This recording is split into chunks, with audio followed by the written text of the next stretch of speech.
Let's talk about the life and times of an Apala legend. Who is the legend in perspective? Ayinla Omowura. I want to read from a book entitled Ayinla Omowura, Life and Times of an Apala Legend. The author says, Ayinla was apparently aware of the fact of his super talent, and he flaunted it in the face of his musical traducers and competitors. He had a mastery of the geography of music and flaunted it in a manner that verged on arrant arrogance. The author continues, this probably got him a relentless combat against and from a string of enemies. Yet, Ayinla was diffident and confident about conquering them all. His confidence was in his unique talent and in the inscrutable powers of African medicine, which he did not have a short supply of. He told his musical traducers at almost every point of his singing career that he was their supreme commander. Ayinla Omowura, Life and Times of an Apala Legend, written by Festus Adedayo. The author of the book is on State Affairs. Dr. Adedayo, it's good to have you here. It's a pleasure being here. You have written a biography of Ayinla Omowura. Yes. Not a hagiography. Not a hagiography. So why did you have to draw our attention to that in the book? Okay. Once again, thank you for having me. Many people have asked me this question severally. I remember when it was published in 2020, his fans, rushed to get the book. And so when many of them read the book, they saw that it was a total picture of the good, the bad, and the ugly of that musical superstar. I've been a fan of Ayinla Omowura since the 1970s. I remember my late father used to buy his cassettes, and we listened to them. I also was we were lucky to be living near record studios, and each time his albums were released, as young children, then we would rush to the what they call them now, the recording stores, who were always playing the songs so that they could attract people who buy the albums from them. So we would listen firsthand to the music. So I began to take interest in him, and as at the time I went into my research, I never knew some of those fault lines, of Ayinla Omowura.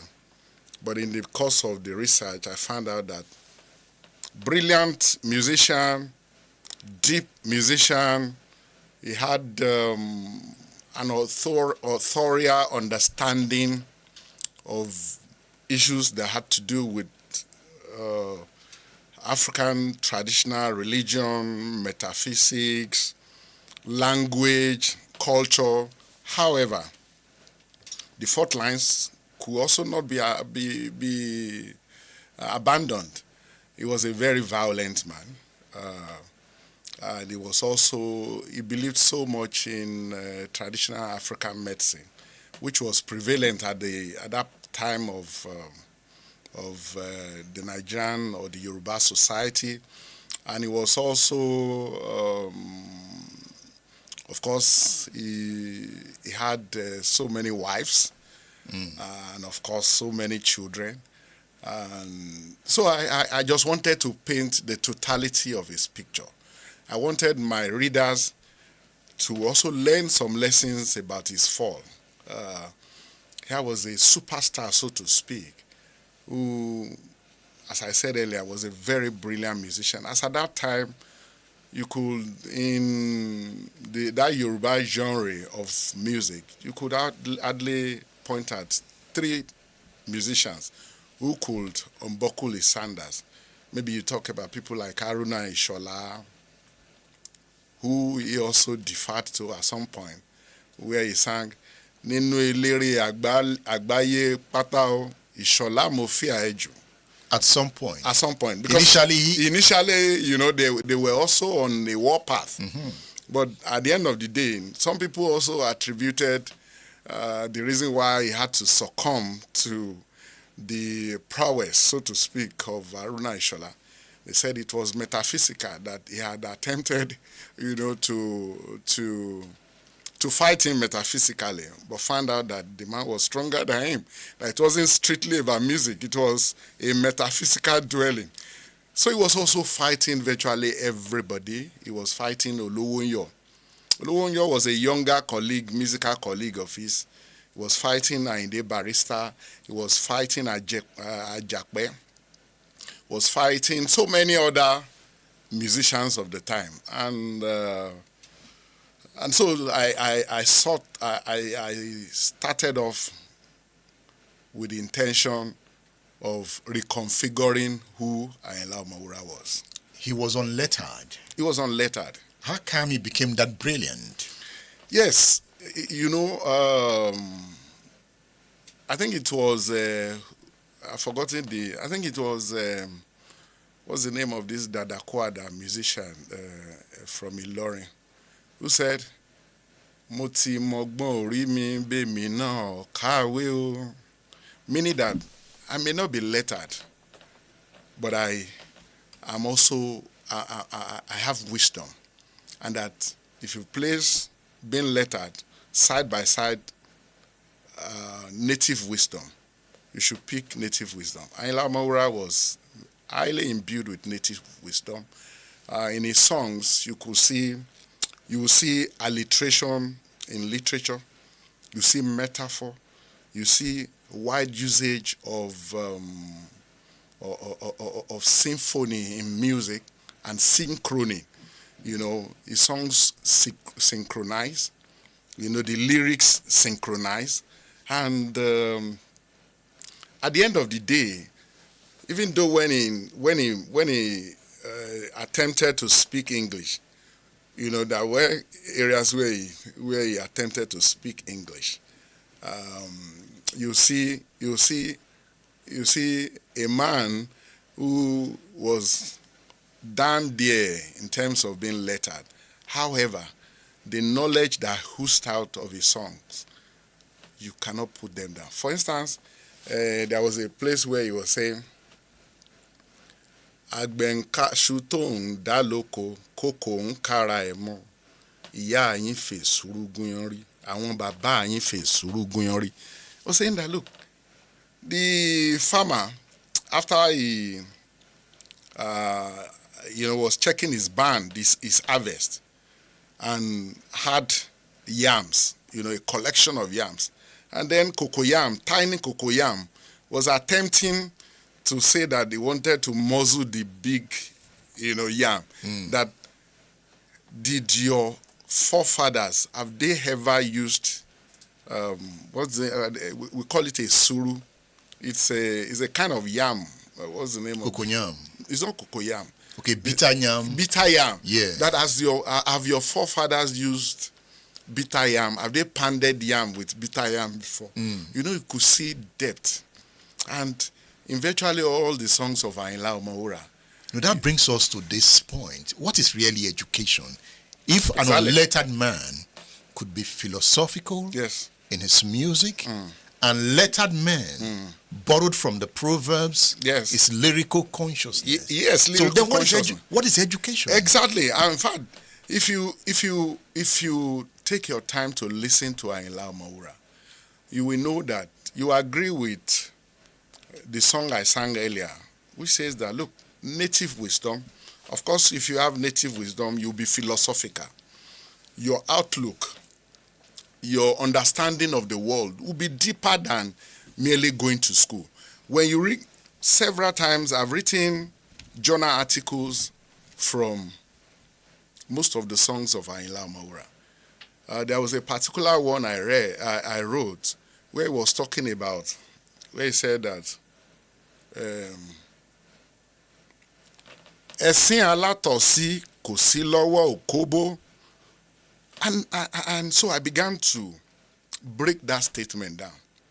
I mean, he was saying that, look, if you are a man who is impotent,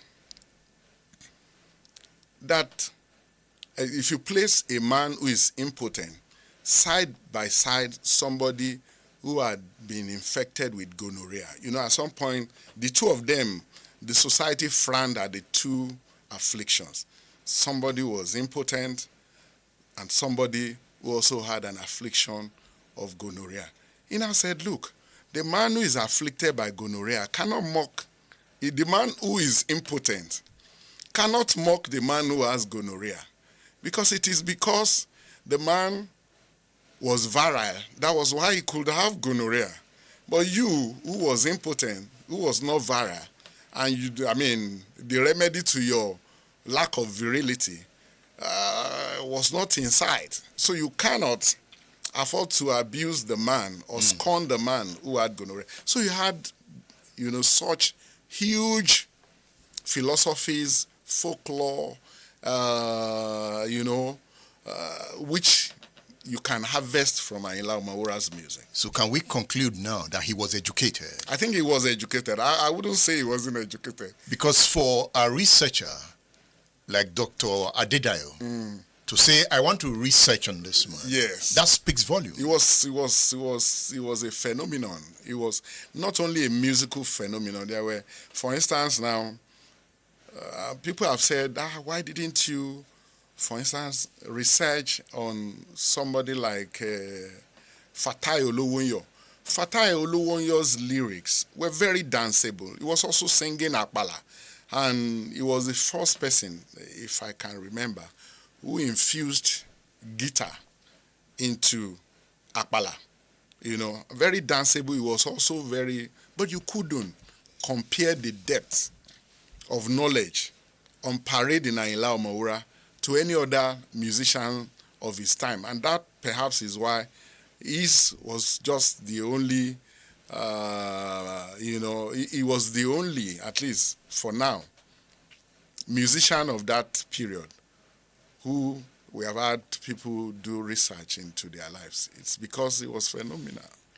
And in your book, you gave detailed account of the emergence of Apala music on the scene. Exactly.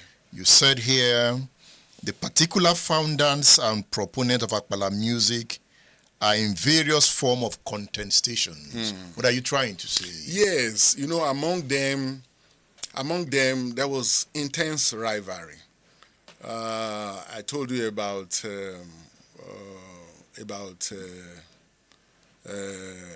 Aruna Ishola.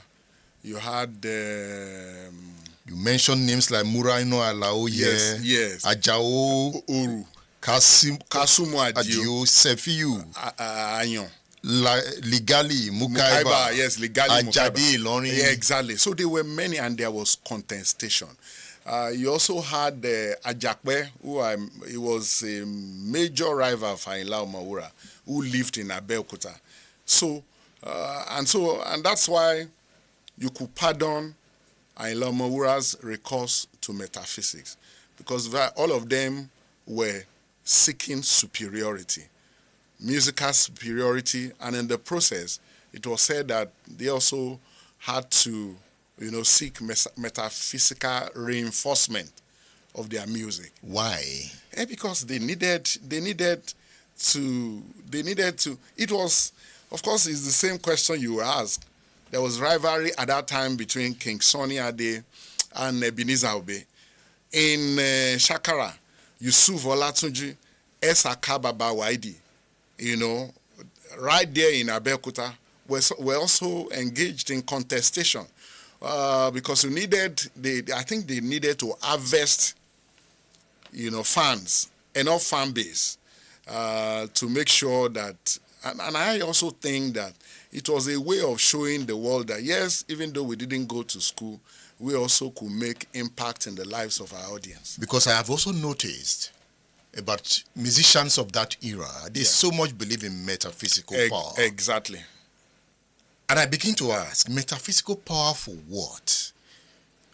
Does it work? Did it affect their music positively? Did it drive musical inspiration? You see, people believe that musicians of that time, of that period, had a recourse to metaphysics for some of the reasons I've earlier outlined, and also for the fact that they needed to level one another up. But was it potent? If it wasn't potent, they wouldn't get engaged in it. For instance, at some point, Ayinla Omowura was so confident of his metaphysical powers that he said, that he sang that Olórin tó bá fojú dì mí lóde, Olórin tó bá fojú dì mí lóde, jíjẹ mímu ẹ̀tàn lé ayé. That any musician who attempted to stand up to him on the musical stand should just bid the world by. And so, for a man to get to that intersection, as to say that any opposition to him meant that the musician was on his way or out of this world, it showed you how highly steeped in traditional medicine they were. Is that why you said he had a mastery of the geography of music and flaunted it in a manner that verged on arrant arrogance? People believe that he was very arrogant. Of course, people also say that it is, if you have it, why not flaunt it? I give you an example. There used to be this Adamo musician. Adamo music is prevalent among the Jeshas of Yoruba land. They called him Adedara Arunra Loja Oba. Adedara, very popular. In fact, I spoke with him when I was writing this book. We had an interview. Unfortunately, I couldn't honor that interview agreement. But I also listened to an interview he had with somebody where he said one day, Ayinla Omowura, that there was a gig slated for Elisha. I think the father or the mother of the people who recruited Adedara Arunra Loja, the elder brother of how do I put it now? Two brothers wanted to bury their late father or mother. And so they invited the elder brother or the younger brother invited Ayinla Omowura, as the musician to play on that day. Then maybe the younger brother, I don't know if I'm not... So the other brother invited Adedara Arunra Loja Oba. So on the D-Day, it was Adedara who was singing. He said he began to sing in the afternoon. He said the man who recruited Adedara came to him severally to say, he had been hearing that Ayinla Omowura, he had the propensity to, snatch his crowd, that whenever he comes, the crowd would be upturned to his other brothers, venue. And Adedara said he told him, don't worry, when we get there, we'll attack it.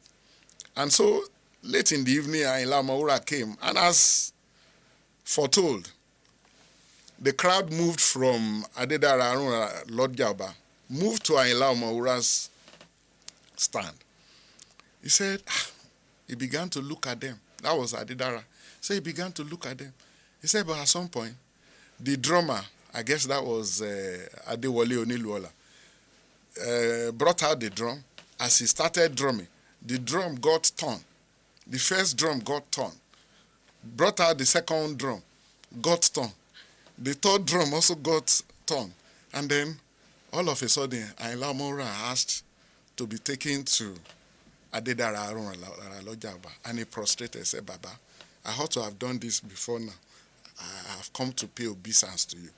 And he said, he told him, okay, your drums won't get turned again. He gave him a drum, a new drum.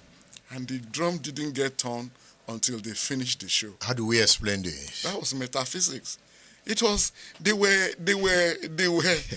involved in very serious contestation, metaphysical, and that's why, for instance, I'm trying to remember the name you just mentioned it of when you mentioned. Is it Sefiu Ayon? No. Ligali Mukaiba? No. Adegoke Muraino Ajao? No. Ajao Oru? No. Kasumu Adio? Kasumu Adio. Kasumu Adio, if you have listened to Kasumu Adio's music, he sings a replica of Haruna Ishola's songs. In fact, if you ask me to do an analysis, I think he was more blessed in terms of, a mellifluous voice than Haruna Ishola. But at some point, the man was just out of the scene. There were rumors, what fuels some of these mystic powers was also rumor. There was a rumor that Kasumu Adio was in the bathroom and was beaten by a goat, and that was why he lived many years after Haruna Ishola died in 1983. But he never got back to singing songs. The same thing with this Ayinla Omowura survivor I just mentioned, Fatai Olowonyo. Yeah. Fatai Olowonyo, there was a time when Ayinla Omowura sang Ati Koko de won mole biri biri alagbede iroju aro. What he meant was that I have used a huge pot to cover their musical talent. So, and I tell you, Fatai Olowonyo lived years after Ayinla Omowura's death in 1980. But nobody heard of him thereafter. People said that was an incursion of metaphysics. So these people, in order to underscore themselves and their musical talents, they also delved into metaphysics. They weren't acting outside what was obtaining in traditional Yoruba society as at that time. There was this invisible enemy that surrounded every Yoruba man. It was believed that enemies were everywhere. And so you go to people, they give you food to eat, you must be weary. Somebody shook your hand, you must be weary. There was this invisible enemy that must be weary of. And so I think they just took that belief in the omnipotence of enemies. They also took into music. And then they had to fortify themselves. And the process of fortification, they go into all this metaphysics. In your book, look at the book we are talking about. This is the book by Dr. Festus Adedayo, Ayinla Omowura, Life and Times of an Apala Legend. This is the book we are reviewing. You talked about the linkage of Apala to Islam. Yes. In your book. And I like the way you put it here. You said at first, Apala was circumscribed around the Islamic social stratum of the Yoruba society. Exactly. So the musicians who sang it engaged a mixture of traditional African music, accentuated with Islamic renditions, thus achieving a blend that was neither totally Islamic, not wholly traditional, but nevertheless assumed to have achieved a successful Islamization of traditional music. Exactly. Ayinla was a Muslim. He was a Muslim. Virtually all of them were Muslims. Haruna Ishola was a Muslim. Yusuf Olatunji used to be a Christian, also became a Muslim. And most of their songs, they especially in the 50s, in the 60s, it was only in the 70s, when, and then in the 50s, 60s, when they started singing the Apala song. It was believed that it was specifically an Islamic song, and many Christians, so they didn't have Christian fans as much as they should have. I think in the 70s, singers of that genre of traditional music began to reduce its heavy load of Islam. For instance, this particular song, Aramo, Lulesin. I don't know if I got it right. Ilu Besinge o Otima lo Besinge. Ayinla Omowura also sang that song. They were saying that, look, the people from Mecca are the ones who own Islam. And that singing, because as at that time, they were saying that Apala musicians, Shakara musicians were polluting Islam by singing their genres of music. Because before then, most of those Apala musicians, you see them reciting the Quran, especially when they wanted to begin their songs. People like Lefty Salami. Lefty Salami, his name was actually Salami Balogun of Isaleiko. You had people like Atun, people like, of course, Yusuf Olatunji and all that, who were singing the Shakara genre of traditional African music. So it was believed to be an Islamic song. But as at the time in the 70s, when they began to reduce the high dosage of Islam in their songs, Christians began to also listen to them and to find out that, look, there was a preponderance of traditional Africa in those songs, and the infusion of Islam into it was just mild. You use the term here, both religions later deployed it as a form of social entertainment. Exactly. And then you see, when you first listen to most of these songs, Shakara, Apala, what is going to put you off is a geographical nature. They were always praise-singing, praise-singing one kind of, maybe somebody who had risen from the lower stratum of society and rose to build a house, also bought a Peugeot or Loye, a 504 Peugeot car, and it was like an in-class celebration of sales. So they began to praise-sing them. And then in one of his live songs, Ayinla Omowura sang, he said, he provided the basis for the praise-singing. He said, Irunmu lowo kò ṣàì hànṣẹ́ anybody pé kò máa ṣe fatu ẹni fún mi lówó máa ṣàpọ́nlé wọn. He said, look, pulling out a naira note from your pocket to give a musician is akin to trying to remove a strand of your mustache. It is painful trying to remove it. And because it's painful to give musicians money, whoever gives me money, I'm going to sing their praises. He provided a very brilliant explanation, for that engagement. Even in the foreword of the book, the way Ebenezer Obadari, Professor Obadari, described how his upbringing, where he grew up. No, let me shock you.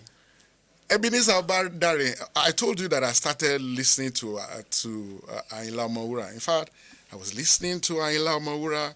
I was listening to Alhaji Dauda Ekpo. In fact, most of those who knew me then told me that if I was to write the biography of any musician, it should have been Ekpo, because I knew so much about, and there's none of Ekpo's music that I cannot sing.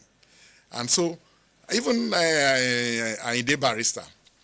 So, but at some point, I gave up. Not that I gave up totally. I also started becoming modernity started taking hold of me. And so I veered towards reggae music. And, even when I was at the University of Lagos writing about Bob Marley, Peter Tosh, Bonnie Livingston, writing it for them, about them in newspapers. I remember in 1990, I wrote for Punch, Bob Marley a decade after, which Punch published for about 4 or 5 pages. It was a Saturday. So I literally abandoned traditional African music and was known, to be a reggae aficionado. But in when was that? I think so I got to Tribune, 1995, sometime around 1999. Ebenezer Obadare, he had just finished his master's in Ife. He was lecturing in the Department of History and became an editorial board member of the Tribune. I had known him in my days in Elisha. And one day we were on the editorial board and he suggested that we should write an editorial comment on Ayinla Omowura. And I looked at him. An editorial comment on Ayinla Omowura, and then he argued his point and the board accepted it. And he wrote that editorial comment. And so since then, I decided I was going to flaunt my Ayinla Omowura. I was no longer going to hide him any longer. If a scholar like Ebenezer Obadare could flaunt and even suggested and got written an editorial comment on Ayinla Omowura, then who? And so when I went to Enugu in 2004, I decided to pack all my cases to Enugu, and I wrote my first piece on Ayinla Omowura for The Guardian. Guardian published it. The title of the piece was Ayinla Omowura, something years after the Siba riot. I think maybe 23 years after this, or 24 years after the Siba riot. 4, 5 pages. And people started calling me. So you knew that much about this musician? And then it occurred to me that some of them were telling me, why don't you write a book about this man? And so the consciousness about writing a book on Ayinla Omowura started growing until my friend Ganiyu, he's late now, Waid Ganiyu, who also used to read my articles, found me out and said, look, doctor, let's write a book on Ayinla Omowura. I said, Ayinla Omowura. And so he kept on, prodding me.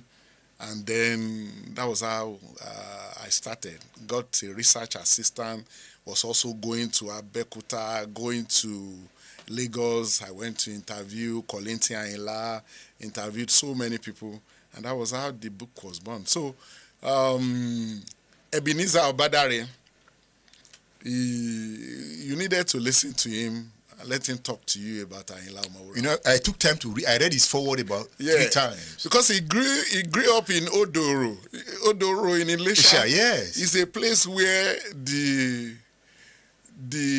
not only the downtrodden, the rascally in society lived. The way he wrote the foreword, and I said, okay, Ayinla appealed mainly to the low class. Exactly.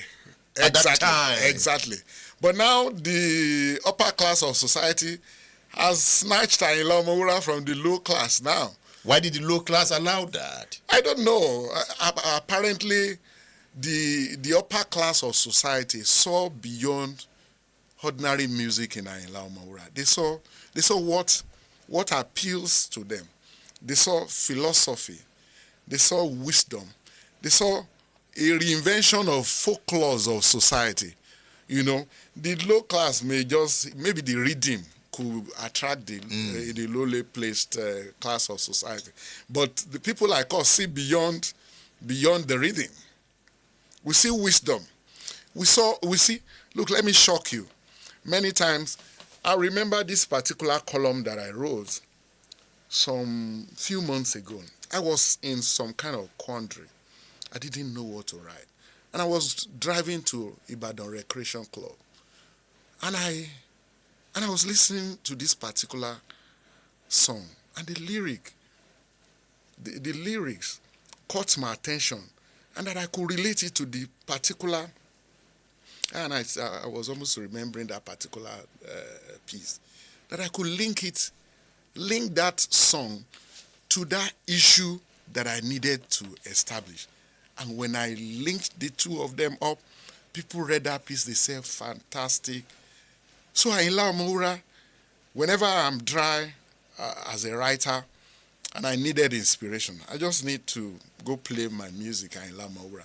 I will see an issue, either through proverbs, through explanation of society that will fit into today, and that I could write and that the world will see something different from. You know, I'm even asking myself, you know, growing up, they said he was a driver at some point, a butcher, yes, a carpenter, yes, a bus park boy. Exactly. Now, these experiences must have affected the way he thought. Exactly. I agree with you absolutely. You see, if you listen to the songs of Ayinla Omowura, you see allusions to the smithery, because his father was a blacksmith, and from what I gathered, he also spent considerable time helping his father. Some people I interviewed said he used to hawk, cutlasses, hoes that were done, in his father's smithy. So that means that and then you see him alluding to Ogun, because Ogun is the god of iron, and it's a god that is venerated by blacksmiths and drivers. In fact, at some point, he became the sole singer who was invited to this musical celebration, a yearly musical celebration by road transport workers, drivers, called Ogun Ajobo. And that festival, rumors had it, some people told me in the course of the interviews that I conducted, that it was Haruna Ishola who was the one who was the sole musician invited to sing Ogun Ajobo. You had Ogun Ajobo in Kaduna, Ogun Ajobo in Sokoto, Ogun Ajobo in Jos. Ayinla Omowura was always going there. Road transport workers in all those places would invite him whenever they wanted to celebrate the god of iron. And so he was born into iron. He was born into iron. And so people couldn't understand when, if you read that book, when he died, Islamic clerics didn't want to bury him. They said even though he went to Mecca on holy pilgrimage, he was an idol worshipper, because he was very prominent in masquerade festivals. In fact, they said he had his own masquerade, in Abeokuta, and that they even alleged that a few weeks before he died, he had camwood, put on his head in celebration of festival. So they couldn't understand that. Look, he reflected the totality of life. And then, at some point there was also an allegation that he was a member of Ogboni cult. And then you could see where they were coming from if you listen to some of his music. When this man died, Amodemaja was Seriki of Egbaland. He was a known Ogboni adherent. The song that Ayinla Omowura sang for him, because the cadences of that song reflected the songs of Ogboni people. And then when Lawal Omokupa, who was known as they call him Omokupa, he was the NURTW boss in Mushin in Lagos, whom Ayinla Omowura was close to. When he died, and he rendered a tribute to him, where he sang, Shifulawa li Omokupa Oluwo Akpe na Ola. Ibi tí ẹgbẹ́ dàn sí o, ẹ máa jẹ kẹ̀dán yìí bẹ̀ o. Ẹ̀dán is an insignia of Ogboni people. Yeah. And he also, and the way he valorized the Edon in that song made people believe there it could be musical inspiration, but people believed that it must be that it was part and parcel. He was a member of the Ogboni, and then thereafter, it became the what I've forgotten that traditional title of Emere. You know, he also came from the Emere clan in Abeokuta. His grandmother. Yes, his grandmother. Morenike Ashabi. Yeah. So he was given, and they said that title was an Ogboni title because his grandmother was an Obatala worshipper. Was an Obatala worshipper. In fact, the place where Ayinla Omowura built his house at Ileloja, they call it Ileloja, where he built his house was the shrine of his mother, Morenike Ashabi. You know, Morenike Ashabi. And so it wasn't, people didn't understand that Ayinla Omowura couldn't make a divide between the traditional and the Islamic. For him, it was the totality of his earthly experience, and he mirrored that experience in his songs. You know, there are times I feel Africans, Yorubas, have not taken advantage of metaphysical power for development. We have not. Why are we not thinking in that line? But I can tell you, there is a return. You see, when the whites, and then I really do give it to Egba people. As modernized as Egba land is, they still have a reflection of traditional Africa. They have a reflection of metaphysics. You know, it is said, and I'm yet to actually have a feel of it, but it is said that in Egba land, Ogboni isn't such a horror as other parts of Yoruba land sees it to be. And then in terms of even healing, traditional healing, Egba people are, steeped in it far more than any other part of Yoruba land. But I can tell you that even in the whole of Yoruba land, there's a return, because people are beginning to return to traditional medicine of Africa. In terms of, for instance now, they have found out the healing powers of those herbs of yore, in some of the diseases, sicknesses that constitute the highest killers of people in the world today. You talk about diabetes, you talk about high blood pressure, cancer. What's the name of this that you need to use a ventilator? Asthma. So there's a return. But what I cannot tell you is whether the metaphysical part of it, where you have to chant incantations, whether that is still in operation now. Can't we turn incantations to formulas? Yes. You see, when the crisis, quote and unquote, over the current Alafin came, I had to interview, alongside two other friends of mine, interview Professor Wande Abimbola.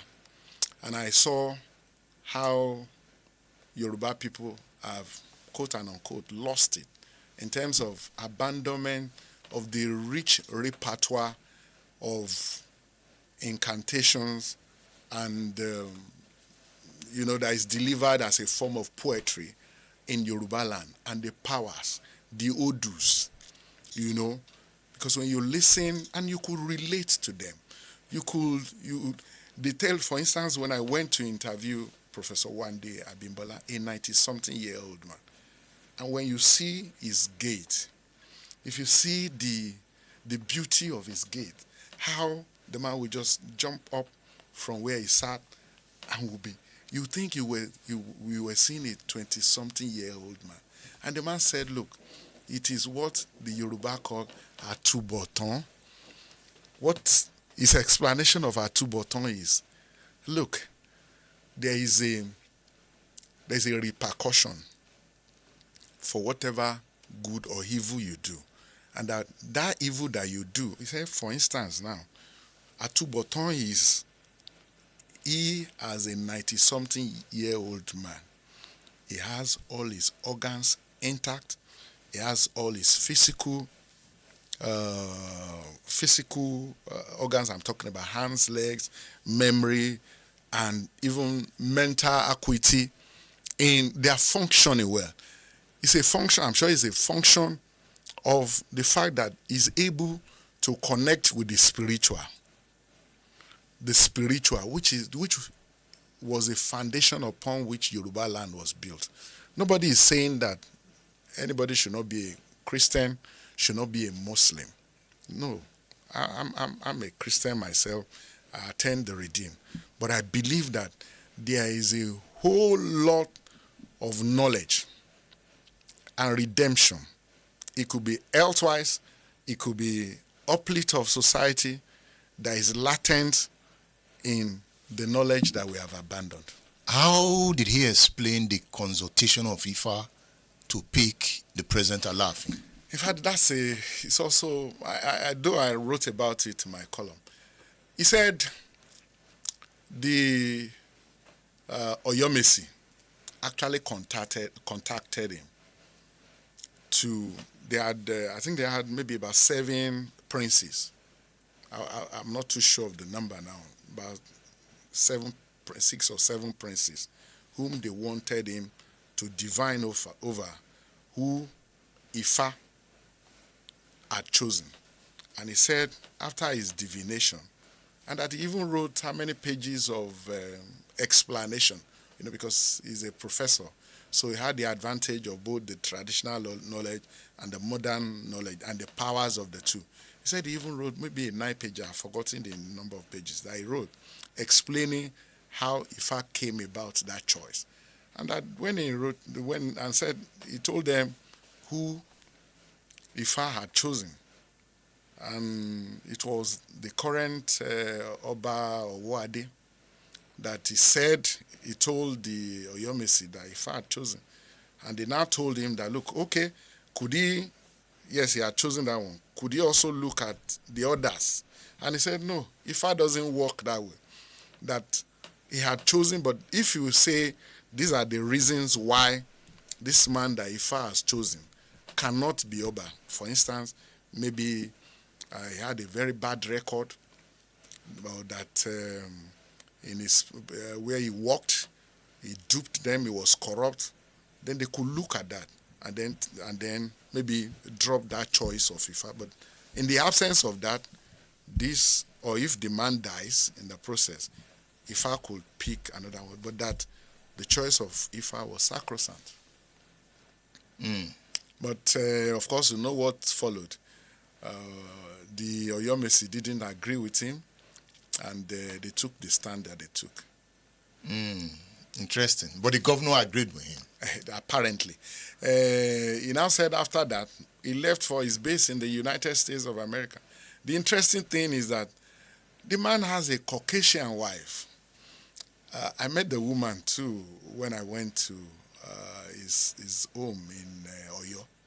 And the woman, her recitations of Ifa poetry and knowledge of Ifa was first class.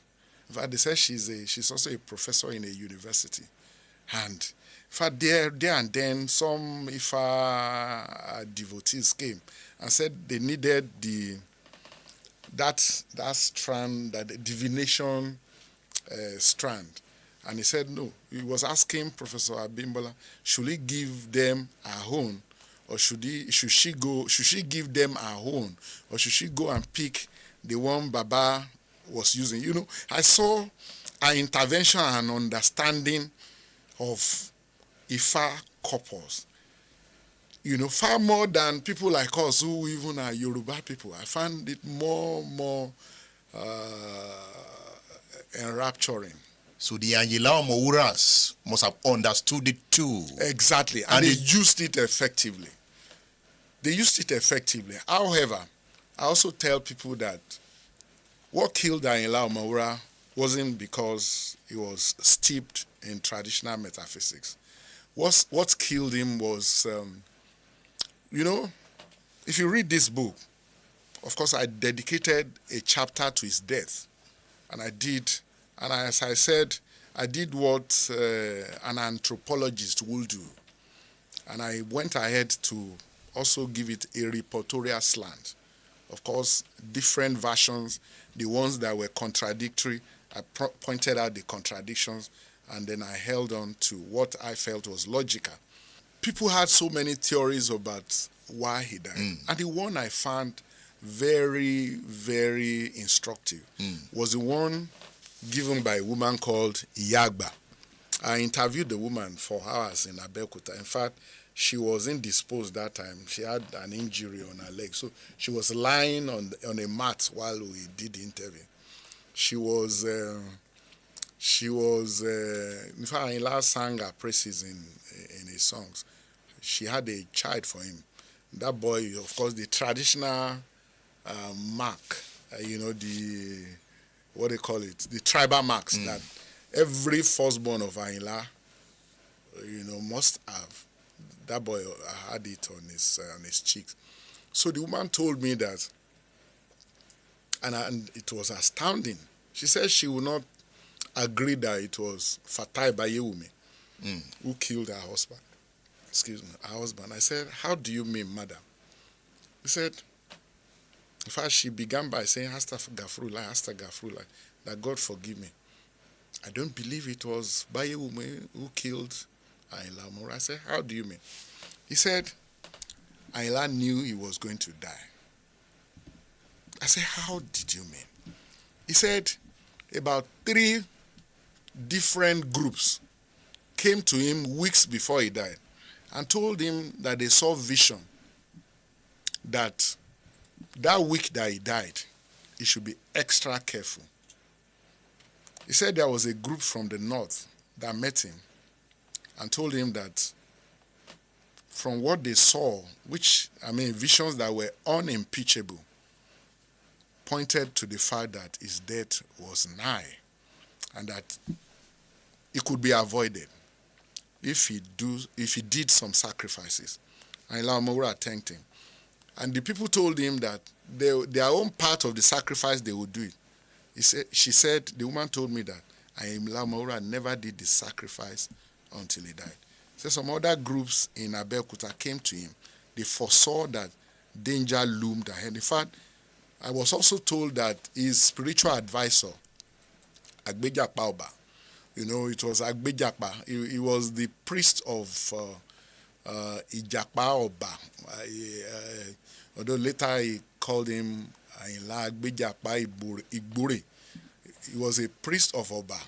But later, the Igbore people said that, look, he wasn't an Oba priest. He should actually be a priest of Igbore. So, Ayinla Agbejapa Igbore also foresaw that death was lurking around Ayinla Omowura. And they said that some also told him never to fight anybody. That if he fought anybody, the person could die or that he would die. He was also quick-tempered. He was extremely quick-tempered. In fact, his brother, Dauda Ekbuakara, were latter days revelation when Ayinla Omowura died. And Dauda Ekbuakara wanted to take over. There was a contest between him and Ayinla's son, Akim, on who would take over Ayinla Omowura's band. Dauda, from my interviews, used to tell people that, look, do you know how many slaps I suffered from him? Because Dauda was a little bit educated. He was the secretary of the band. He would sit behind him. So he would be reading from the names that needed to whose praises he needed to sing. So he would whisper the names to Ayinla Omowura and he would sing, those names out as praise singing. If Dauda made any mistake, he said he received so many slaps, dirty slaps from Ayinla Omowura. So as I was saying, so all these revelations, Ayinla never cared to do his own part of the sacrifices. And then on the day that he died, it was obvious that he was on the path of a tragedy. If you look at witnesses, what they said about him, as if he was also moving towards death. I was told that on that morning, he went to visit Abeokuta, to look at the concussion, to see the concussion that Abeokuta was preparing for him. And one of the children of Abeokuta interviewed said, immediately Ayinla left his father that morning, his father started crying. And he was crying inconsolably, saying that Ayinla Omowura was gone. Why did Ayinla leave? He was supposed to take that concussion. Yes, what he said was that he was going to visit his wife, maybe I think Ramota. To have breakfast. It was while he was having that breakfast that somebody called him to say that Bayumi was in Sikiratu Adekola's bar at Agoka. Before we look at that bar brawl, let's talk about Bayumi. He was the manager of the band. Yeah, Bayumi was the manager of the band. From my research, he dropped out at standard 5. He was a very tall man. He was about 6 feet 2 or 3 inches. Used to have, there was this way of barbing, that they would part the hair aside. He had parting, so they could call it parting those days. Had parting, was handsome, tall, a ladies' man. His father was a sanitary inspector. I think it was his grandfather. Grandfather was a sanitary inspector in Abeokuta, was well respected. His father was also doing well in his own right. And then when they wanted him to take up the sanitary inspector job, I can't remember now if he eventually became a sanitary inspector. But at some point, he now took up an insurance company's job in Abeokuta. So he became an insurance, maybe a canvasser or something. However, they said he stole some money. He was accused of stealing money from that insurance company. And to avoid being arrested by the police, he ran to the north, either Jos or so. So in the course of Ayinla Omowura going to play music in the north, one day he saw Bayumi, at the show, and they hug each other. And he said, Bayumi, what are you doing here? Now you are educated, why don't you come and join our band and be our manager? And the man told him that you see had money that they were hounding him for. And Ayinla Omowura promised to pay that money. My research confirmed that Ayinla Omowura paid that money, and Bayumi came back to Abeokuta. Before then, Ayinla Omowura and Bayumi had known each other for years. The son of Bayumi I interviewed said, in fact, those days when Ayinla Omowura started his music, he said he used to sing what they call seli. Seli is a combination of broken bottles, beer bottles, to provide a medley of rhythm. So they will be serenading, rich men who were having nice time at beer parlor or in their house. They are gathered, those rich men gathered, drinking, eating, meat. So Ayinla Omowura will come and be serenading them. That was what the son of Bayumi told me. And that, in fact, the son alleged that the first damask, the damask agbada that Ayinla Omowura was wearing, that was used as the cover picture of his album, that it was his father who gave Ayinla Omowura that clothes. So Bayumi came and became the manager of Ayinla Omowura's band and brought a lot of innovations. If you wanted to invite Ayinla Omowura to a gig, you will pay. Bayumi was the one you meet as the manager. He will tell you what the band needed, the money you needed to pay. But along the line, accusations started flying that Bayumi was not remitting the money to the pocket of the band, and that on many occasions, the second day after a show that was built to take place, the owners of the show who paid money to Bayumi and Ayinla Omowura didn't honor the shows who come, to demand their money, and Ayinla Omowura had to refund the money. So that spat began to brew between Ayinla Omowura and Bayumi. But there was no doubting the fact that it was the closest to Ayinla Omowura, brought innovations to the band. There was a particular day which I got confirmation about from different sources. I got the confirmation from Adewale Oniluola, Ayinla Omowura's lead drummer. There was also a nephew of Ayinla Omowura who I interviewed, who in fact told me that he was a custodian of Ayinla Omowura's bags of Indian hemp.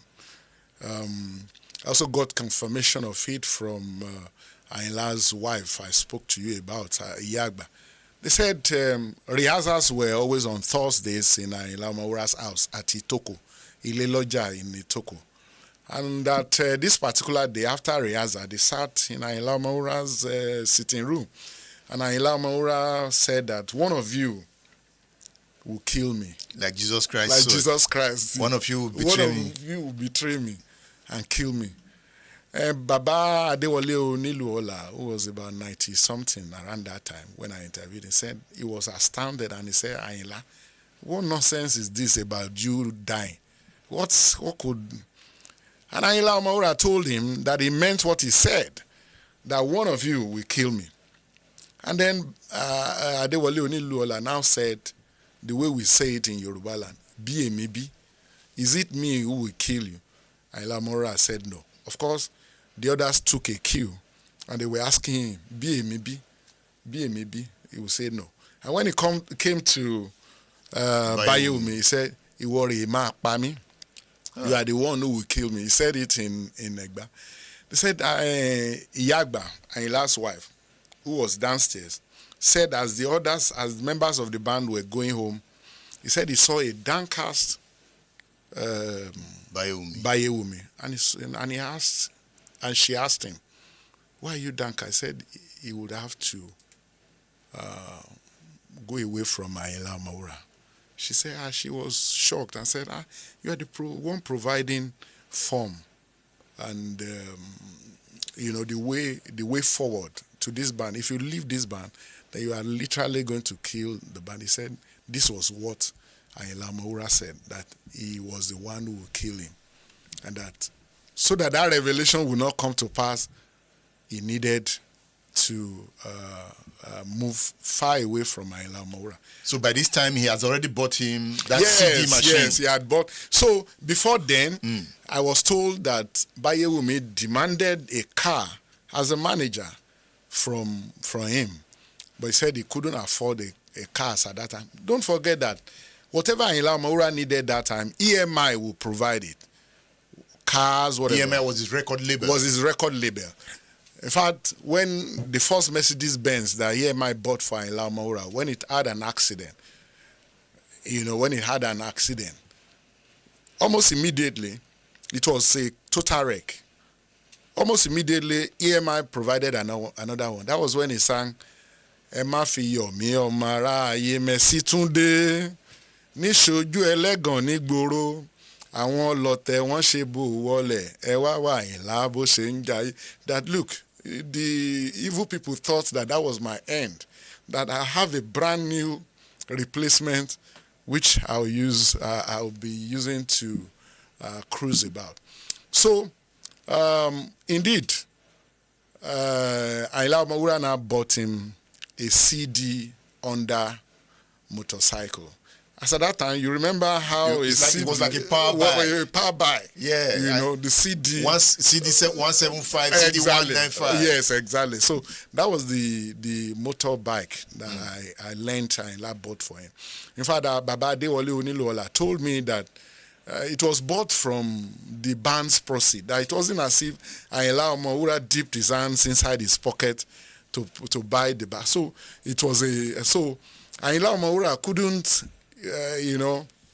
solely claim to be the owner of the buy, even though he was the leader of the band, but it belonged to the old band. But Adewale brought him into Yes, music. please remind me. I will tell you that story as well. So after that, Bayumi refrained from associating with Ayinla Omowura. So he went away with He the went CD away machine. with the CD machine. And then I learned that Ayinla Omowura was sending messages to him to return his bike if he wasn't going to continue with them. And that was when he sang Eti mo bi egbe wa de ke to fe egbe si ile kolon ma ko mi mo nbe luwa bayewu e mo bi egbe wa de, that you decided to leave, but that God will still be with us, And that, so when Bayumi left, I learned few days after he left. In fact, one of the band members of Ayinla Omowura that I spoke with said they had that issue on Thursday when he said it was Bayumi that would kill him. That weekend, Ayinla Omowura was in Ibadan to sing for the Alapa Nsongpa masquerade. And that was when his absence was actually noticeable among the band members. But so he kept away. But a few days after, he was watching his TV and found out that the reception was not clear. So he had to climb upstairs, to the top of the roof to reset the antenna. In the process of resetting the antenna, he fell and broke his leg. So he was able to, so that's actually perfected that absence. I think they said he was absent maybe about 1 or 3 months. I can't remember now.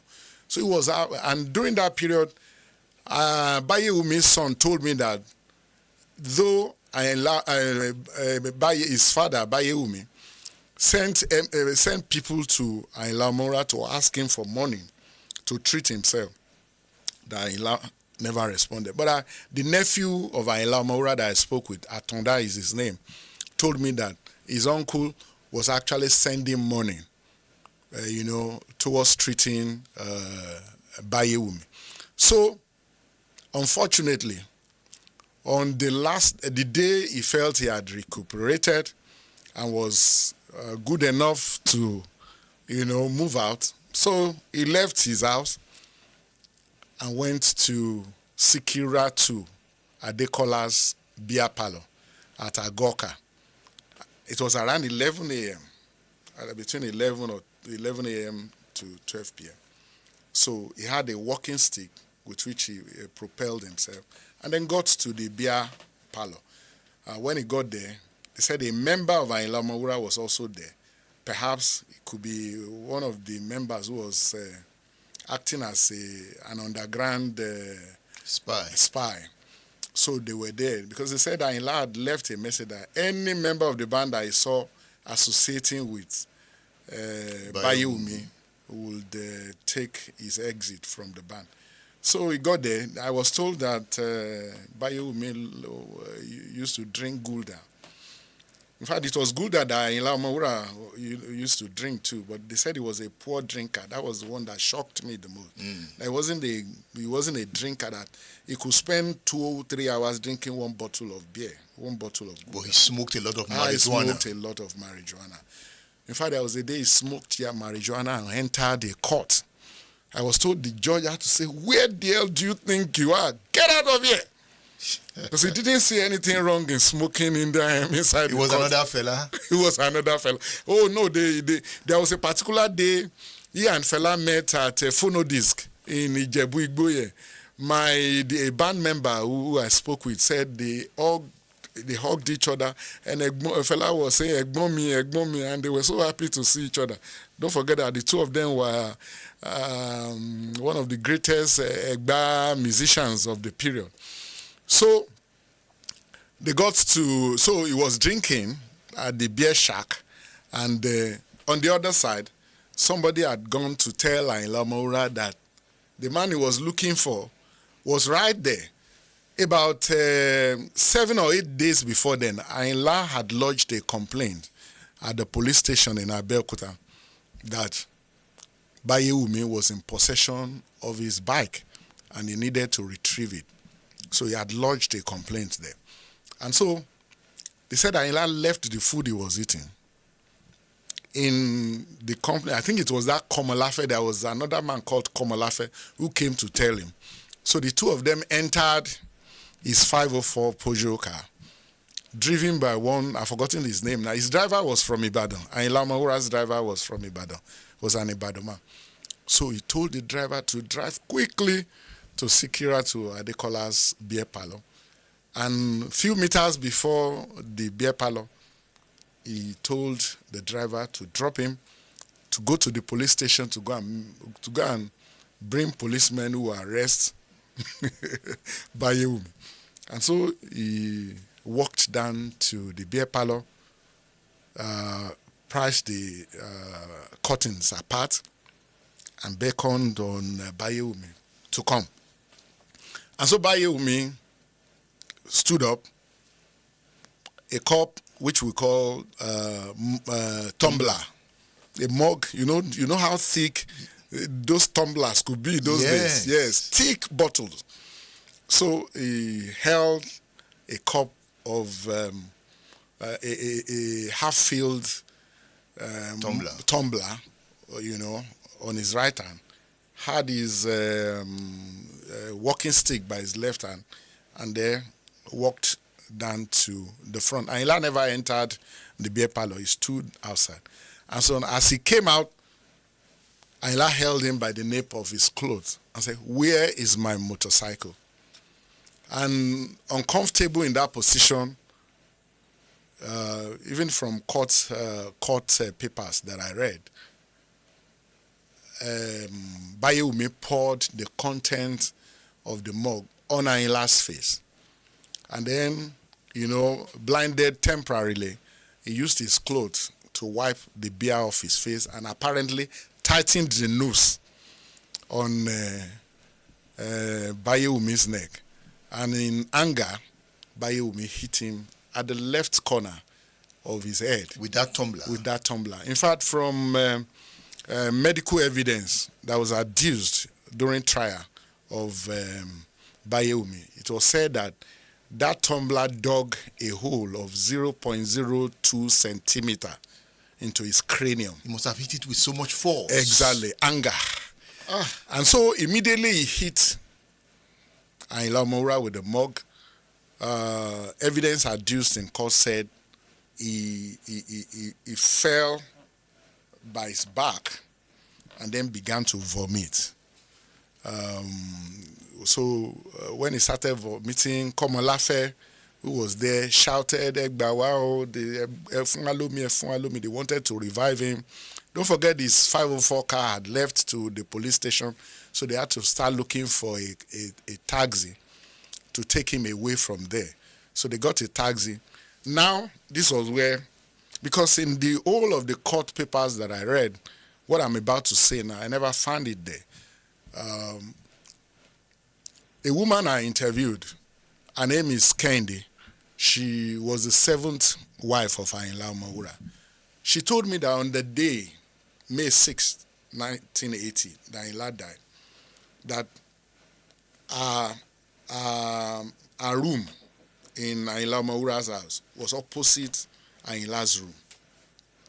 And that morning, of course, they used, the wives used to schedule who would sweep the floor. They would sweep the house and sweep the outside. So around 6:30 a.m., because it was her turn to sweep the house, she was sweeping the outside of the compound. When one man came, she didn't remember the man's name, but remembered vividly that he was a man Ayinla Omowura sang about when he said, "Baba Kayode o Shajiri Batiri." He meant Lafenwa lo Tinkpawo. He meant a battery charger in Lafenwa, but he said Shajiri Batiri in Abeokuta. And so that man came and asked after Ayinla Omowura from her, and she told him that he was upstairs. So the man went, and thereafter came to warm the 504. You understand? So after 1 minute, she reckoned that Ayinla was going out, and that it's dawned on her that if she didn't ask for money, that what he usually did, it might be away for 5 days from there as a musician. So she went upstairs to ask Ayinla Omowura for money. She said Ayinla Omowura gave her mint notes that even when Ayinla died, she couldn't spend that money for years. She was keeping it and looking at the money. Was it not the man who gave me this money? So thereafter, she said Ayinla gave her his trousers to fix the rope, the rope for Shokoto. That she fixed it, Ayinla Omowura left with the man. Thereafter, so she said, not long after, say around that 11, so a man just rushed down to the house and said, hey, Bayumi and Ayinla Omowura are fighting at Agoka. And she said, she left what she was doing and she was. And that before that time, Ayinla Omowura's first child, Kuburat, had come to look for her father. She was married then and was lying on a bench at a place where the day after her father was eventually buried. So on the same spot, I think that's dramatic irony. Mm-hmm. So she was lying on the same spot, and then immediately that man who raised the alarm came. The first thing Kubura said, I hope Bayumi has not killed my father. And so she now said, Kende, the woman, told me, the seventh wife of Ayinla Omowura, told me that a few minutes after that, indeed, they brought Ayinla Omowura to the house. Dead. He wasn't dead, according to the woman. She said he was inside a taxi, was at the back. They had already pulled out his clothes. She said she could see that you could see the movement of his heart, somebody like as if gasping for breath, and that she saw the wound on his head, and that they had removed his clothes, and Dauda, his younger brother, was sitting by the left-hand side. Somebody else was also holding him by the right-hand side. But apparently my deduction was that because it was said that Ayinla had a room that was called the medicine room, where he invoked spirits, where he whatever. And so apparently they believed that they could take him inside that room to revive him. So it was in the middle that somebody now told them, why don't you take this man to the hospital? Life was escaping out of him. So they now took him they called the hospital Akin Olugbade Hospital.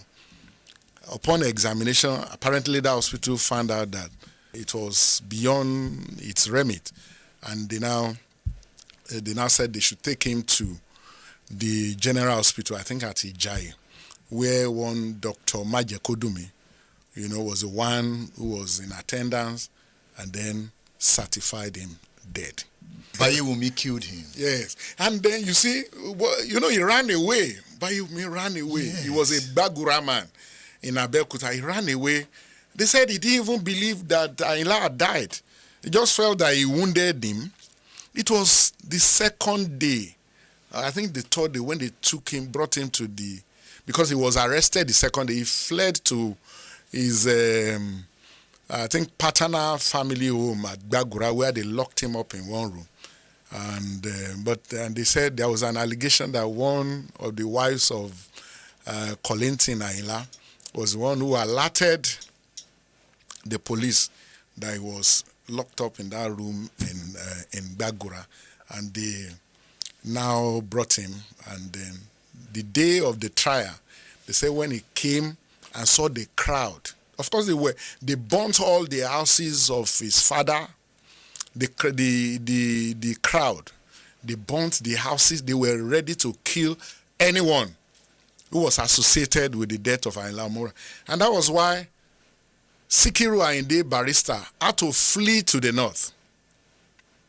Because as at that time, they had become rivals. Don't forget that Ayinla sang denouncing Sikiru Ayinde Barrister for alleging that he was plagiarizing his song, where he sang, Ayinde má jẹ́ kí n gbọ́ pé mo jí ẹ lórin lò, kò jẹ́jẹ́ bẹ́ẹ̀ ọ̀rọ̀ àpárá ni, ẹ má dẹ̀ máa gbéra sánlẹ̀ níwájú irú wa tó bá ṣe pé ẹ gbéraga, and rọ́jú jẹ́ kọ́ ọ̀bùn lọ́wọ́ and all that stuff. Because they said the crowd was ready to kill Ayinde Barrister. And then when Ayinde Barrister came, he had to quickly rush to the studio to sing a song where he was cursing whoever was responsible for the death of Ayinla Omowura, because he needed that. He couldn't even show his face in Abeokuta because they were ready to kill him. I spoke with Kollington Ayinla, who said immediately he heard he came to Abeokuta, and the crowd, he had never seen that kind of crowd in his life. People were trooping from all over the country to witness, and that on the day of his burial. In fact, that was another story. A source told me that when they were, what they call the clerics, Islamic clerics, as I said earlier, they didn't want to bury him. They didn't want to bury him because they felt that he was an idol worshipper. The man who bathed him, this traditional bathing before, said that, after that, as he was bathing him, the head part just touched somebody, and a bottle, a bottle that was trapped in his skull came out, and a resurgence of blood started gushing out afresh from his head. So, but he was eventually buried, and that was the end of an era. And Bayumi was sentenced to death. Yes, the court sentence. The trial lasted for just 4 months, and the court under Justice Kolawole, I guess, found him guilty. Many people have. But it was in self-defense. Many people have scrutinized that judgment, and their claim was that the judge or the court acted in consonance with public opinion and not necessarily in consonance with the law. But of course, there are several theories that also disprove that. It couldn't have been self-defense because what Ayinla Omowura had was not proportionate to what Bayumi allegedly did. He didn't have any threatening weapon on him. And then I think it's Mr. Shotayo was the counsel of Bayumi. The argument of the counsel when I read the court proceeding was to me very weak. They were arguing. They claimed that Bayumi didn't touch him, and that Ayinla Omowura he had hypertension. He was hypertensive, and that as at that time, he just had a seizure, and that what he just did was to push him. So how would you explain the court? And that they also claimed that when he fell, he apparently fell on a sharp object. But the evidence that was adduced in court said, of course, when the police came that day to the crime scene, they couldn't find the murder weapon. Even but there was a motive. The court established that there was a motive, but they couldn't see the murder weapon.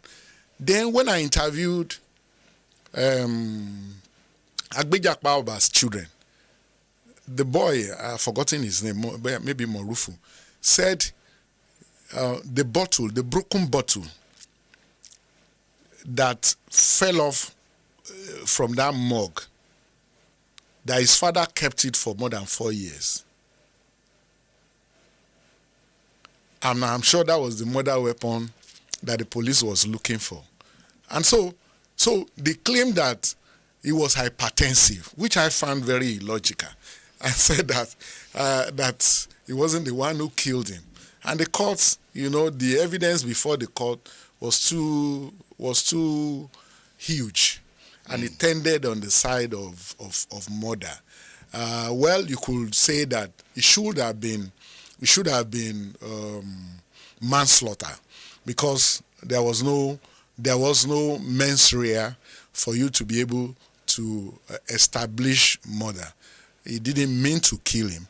He was, as at that time, Ayinla Omowura was holding tight to his neck, the cloth on his neck. Of course, it inconvenienced him, but it was not proportionate to the act of hitting him with a mug. And so the court held that he intended the outcome of his action. The outcome of the action was murder, because if you hit somebody with a mug on the head, a reasonable human being should have known that it will result in murder. And that was why the court found for it. And in prison, he became a Christian. Yes. I've forgotten this man. Unfortunately, I lost that interview. I spoke with him on the phone. I've forgotten. He's a renowned lawyer from, I think, Elisham. I remember his name now. I spoke with him on the phone. He was ready to grant me an interview. He was one of Onobanjo's maybe commissioners or so. So immediately the military struck in 1983, and General Dia, I think he was a colonel then, became the governor of Ogun State. So he locked up all Onobanjo's men in the Barra prison. And it was in the Barra prison that Bayumi was serving his... I think the judgment, it was not appealed. There was no, it didn't get to the Supreme Court. If I'm not mistaken, I didn't have any evidence that that it was appealed to the Supreme Court. Maybe it did. Maybe the case got to the Supreme Court, but I didn't see such evidence. So at Ibarra prison, this man that I was talking about was also locked up, was detained in Ibarra prison. He said, Bayumi, as I told you earlier, 6'3" man, handsome, became a Christian. By this time he was in death row. He was on death row. Yeah. He was leading praises. He was leading,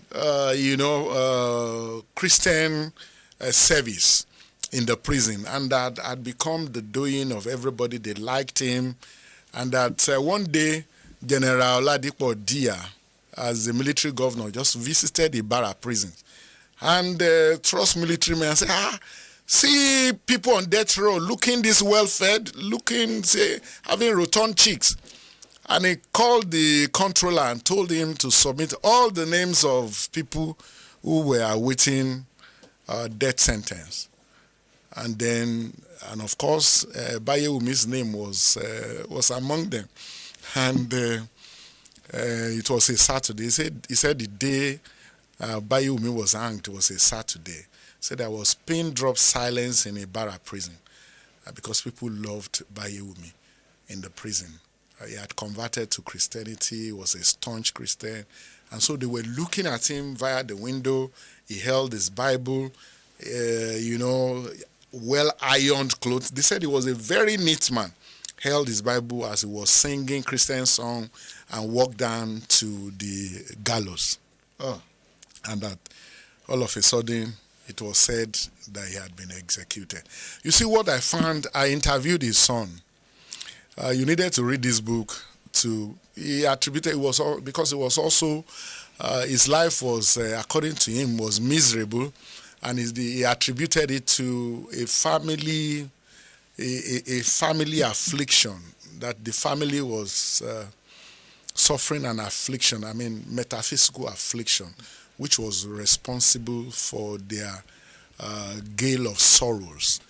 He told of the sorrows that came the way of even his grandparents, and that he was still benefiting from that sorrow. He said at some point when his father was at Ibarra prison, he sent a warder to him that he should come and see him. He was the firstborn. He should come and see him in Ibarra prison.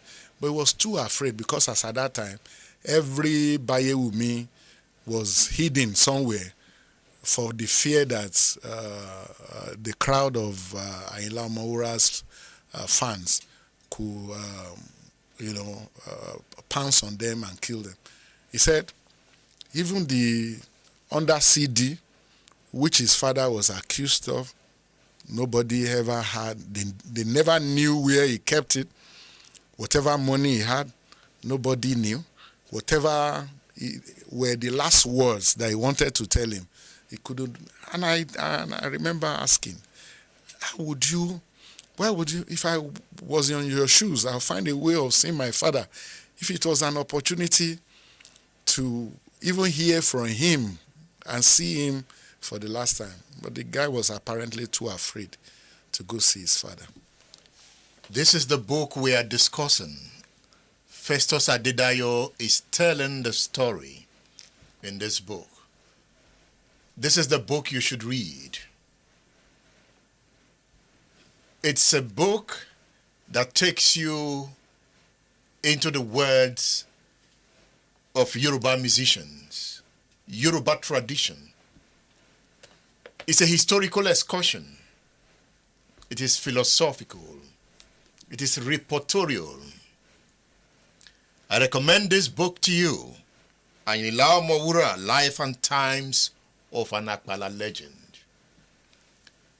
The metaphysical nature of Ayinla Omowura must have attracted death to him. I learned he wore so many rings. Yes. And there was a story you were telling me before we came into the studio. Some people believe that because blood touched one of his rings, that was why he died. Yes. Among the theories of how or why he died was that theory of the ring on his hands.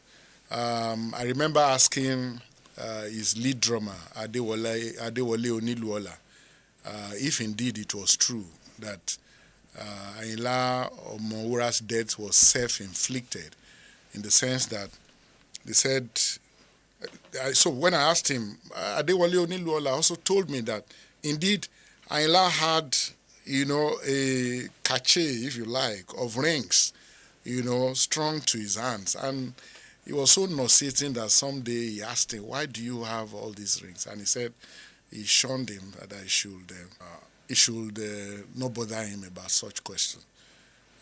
There's a theory that in the process of seeking metaphysical fortification, which he and Bayumi were renowned for, there was a particular ring that was given to him, which must not touch blood. And that Ayinla Omowura, when that mug hit him, apparently he will hold his hand to the particular place where that injury, was inflicted on him, and then blood touched the hand. But my own reading of the events that led to his death did not affirm that it was metaphysical, that his death was metaphysical. It was more physical than metaphysical. Because if a 0.02 centimeter wound was inflicted on the cranium, there was a possibility that blood must have affected his brain, and that the probability of surviving it was very slim. Dr. Adedayo, do not forget, he had said Bayumi will be kill the me. one to kill him. And another theory said that, as at that time, it was Christmas period, Ayinla Omowura was watching too much of Jesus crucifixion films. But he was a Muslim. He was a Muslim. NTA and perhaps BCS were the televisions to watch that time. Apparently, he stumbled on on a Jesus crucifixion, and he put himself in the position of Jesus, and somebody must kill him. But he was right. But he was right. Bayumi eventually killed him. But his fixation on the fact that Bayumi was going to kill him could be a product of the fact that he also went in the process of his consultation, was told point blank that Bayumi will kill him. It's also not impossible. Of recent, one of Ayinla Omowura's sons, I think his last son, who was not born by the time he died, also claimed that he met one man who told him that there was a ring on Ayinla Omowura's leg, and that that ring, I've forgotten his story. And maybe blood poured on the ring, and that was what led. But as I told you, the more believable of the stories is the one I just told you. That look, this man apparently didn't appreciate the enormity of his superstardom, the level he had gone to in society. He was like a man who had an elephant on his head and was using his toe to dig the hole of what they call them now. The Yoruba call it ire, this small insect, which is a delicacy as well. So if you compare that small insect to a huge elephant that you're carrying, he didn't understand the weight of his superstardom. In fact, Adewale Oniluola told me that at many points he told him, why are you fixated on a common motorbike when he had so many vehicles? He had Mercedes-Benz cars, he had Danfo. Don't forget that, in fact, when he bought Danfo, he had to serenade Danfo boss. Let me remember how he sang that song now. Ẹ̀yin ọmọ tẹ́ ń sọ pé Danfo ṣeré, bàbá yín ló ń sinwín nílé, ọkọ̀ táwọn ọlọ́lá fi ń wà kókò lọ síbi iṣẹ́. Now look, you people who are saying that, there was this tag on Danfo bus at that time that was Danfo Shiri, that something like it was a mockery of Danfo. And he said, look, that is a bus that rich people, commuted in when they were going to their offices. So he now sang, Sherry Nigba kan ló lọ fi Danfo kọrin. Sherry Nigba kan ló lọ fi Danfo kọrin o. Danfo ọ̀hún ló lọ rà tó fi ń ṣoge òwe. I've forgotten that kind But of. how are you able to have all these lyrics in your head? My life is circumscribed around Ayinla Omowura's music. I don't know. Maybe it's there's no day I don't listen to Ayinla Omowura's music. Perhaps Ayinla must have told somebody that one Festus Adedayo would write about. I had a very nasty friend who one day cheekily told me, he said, Festus, was there any time your parents lived in Abeokuta? Did your mother live in Abeokuta? I said, what the hell are you trying to say? He said, maybe go and ask your mom, or maybe Ayinla Omowura had a link in your bed. And so, because I love Ayinla Omowura's music. As I told you, I draw a lot of inspiration from his songs. I also listen to other songs. As I told you earlier, I listen to Ekpo Akara. My best Ekpo Akara song was this particular one. Emi pẹ̀lú bàbá mi lájọ sùn lórí ẹni. Very philosophical song too. Mo ṣíjú wa apá ọ̀tún mo bá kèlè lórí ẹni. Mo ní bàbá mi níbo ni fi kèlè sí. Bàbá ń sọ fún mi ó di ilé asín níbẹ̀ ni fi kèlè. It's an extremely philosophical song that I was sitting with my father one day. I don't know what kele is, but kele must be something, an insignia of something. He said he suddenly found kele on the mat where he and his father were sleeping, and he asked his father, where do I keep this kele? And the father said, put it on the left-hand side. And that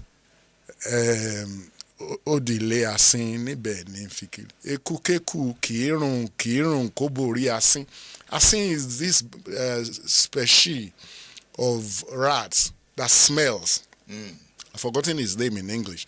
And that the father said, put the kele beside asin. And in that case, because no rat in the world can smell as much as asin, you will always triumph. Another time, he put the kele in where Ikamudu is. Ikamudu is this particular ant that smells. If you dare kill it, I don't know his name in English, it will be smelling of Odile Ikamudu Era Kera Kirun Era Kirun Kobori Ikamudu. That if you do that, no human being will be able to upstage you. And then thereafter, Odile Akika Nibe Nimfikele si Oromida Kika, very philosophical songs. I'm a stickler to songs. Perhaps it's because of my philosophical background. Anything that is able, in some journal articles I've written about these musicians, especially Ayinla Omowura. So I begin to tell myself, what is the difference between these unlettered musicians and people like Socrates? They had original thoughts. Their thoughts were unique, just the same way as he had Socratic dictum. You have given power to the words of Ayinla Omowura. Exactly. You cannot read this book and look down on the intelligence of Ayinla. No, you cannot. If you read this book and then you listen to Ayinla Omowura songs, I've read people. Look, there's a particular first-class banker. I don't want to mention his name. He may not like it. Who asked me? In fact, he's a major banker in Nigeria, or was a major banker. Let me give you an insight. The establishment of the GTB, he was one of those who established GTB. When he asked me for, I think, 100 copies of this book. So, if a man of that magnitude could show interest in reading a book on Ayinla Omowura, an ordinary, unlettered musician. No, he's not ordinary. After reading this book, sincerely, you cannot use that word ordinary. I agree with you, absolutely. Absolutely. Because I read it, and I'm still reading it. Yes, I was inspired. While I was reading, I was not saying, what is education? No, you interrogate the concept of education. If you read this book and some of the things he propanded. And in the course of this interview, you have consistently mentioned Adewale Oniluola. I learned he brought Ayinla Omowura into music. Yes. Of course, before I had snippets of that information before I met Adewale Oniluola. By the way, when I met Adewale Oniluola, I felt like crying. In fact, I indeed cried. And so I got to his house. I've forgotten that particular, maybe a lega. I've forgotten the area in Abeokuta. They took me there. And I entered his house. I said, what?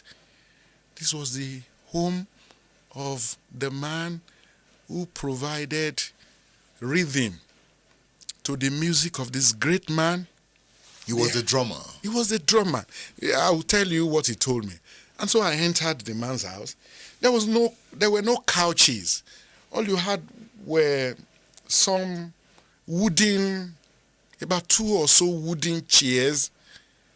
And it was in the same sitting room where you had, they kept pots of soup.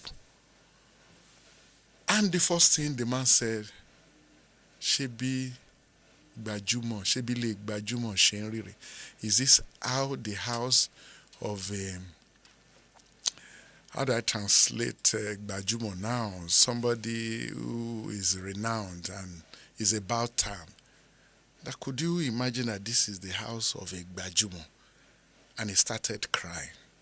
I had to tell him not to cry. And so he told me the story of how, and it was from him that I learned that Apala is actually a particular type of drum in Yoruba land. Apala was actually the drum and not music. And that, Adewale Oniluola hailed from Oyo State, in Idiri. They call the place Idiri, in Ibarapa. So, but I think it was his forefathers who hailed from, and they settled in Abeokuta. And when he and Ayinla Omowura fought, Ayinla used to derogatively call him a sojourner in Abeokuta. So he said it should be in the late 50s, I guess. So he used to drum for people who invited him to gigs, and that he was accumulating a number of fans. But most of the fans would tell him, why don't you look for a vocalist who will be vocalizing, the rhythm of your engagement? And then, so when he started looking about for the person who could fit into that role, all recommendations were pointing at Ayinla, one young boy who they said was living at, I've forgotten the part of, because he fled from his house. Ayinla Omowura was so rascally. In fact, there was an allegation by one of his rivals, Ajakpe, that there was a day Ayinla Omowura beat up his grandmother, Mama that we just mentioned now. Morenike Ashabi, that he beat up his mother.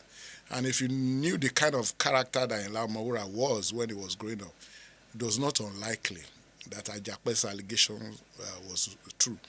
So he said, so the first day he met him, he was also a backup musician to one of the musicians in Abeokuta of the time. He mentioned the name, is in the book. And so when he met him, he suggested to him that they should form a band, and that so when he agreed, the first engagement they had was at a place called Igbogila. I think it's in Ogun State. So they invited them for a gig, maybe for a Saturday, for a Friday. But unfortunately, they got there a day after the event took place. And unfortunately for them, they spent their last kobo getting to Igbogila. And so when they got there, the organizer said there was nothing they could do. They held the event the day before. And so the problem became, how would they go back to Abeokuta? So Baba Adewale said he told Ayinla Omowura, we have to go to butcher's place in this Igbogila, where butchers were gathered. It was a market. And so he said when they got there, he started drumming. And then Ayinla Omowura started singing and was dancing. He said he had this electrifying manner of dancing. That was a great dancer. And that the money they collected that day was huge. From that, the butchers were just giving them money. They had enough to take them back to Abeokuta, and they had more left with them. However, along the line, of course, to be fair to Ayinla Omowura, in all his songs, he was always underscoring Adewale as the leader of the band. In fact, he would say, Adewale, Ọ̀gá mi, my Ọ̀gá, ìwọ l'Ọ̀gá Omowura Motu. And at every point, there was a particular time when some people said Adewale had died. And, the way he defended him, that was where he sang, Òun lanu pàkà, òun sọ̀rọ̀ dáṣádéwọlé, òun Adéwọlé fowó ṣe o, àwọn ìyá yín ṣì ń lé ni, onílù ẹ ọ̀nà díẹ̀ pà ló gbé ń pawó. He was defending him that, look, what Adewale had amassed in terms of material wealth, that all of you could not make it. So, however, apparently they said Adewale felt that the money, the takings from their gigs, Ayinla was under declaring them, and that the money was given Adewale was beneath him. How come the money was getting to Ayinla if Adewale was the leader of the band? Yes, don't forget that the two of them were not lettered.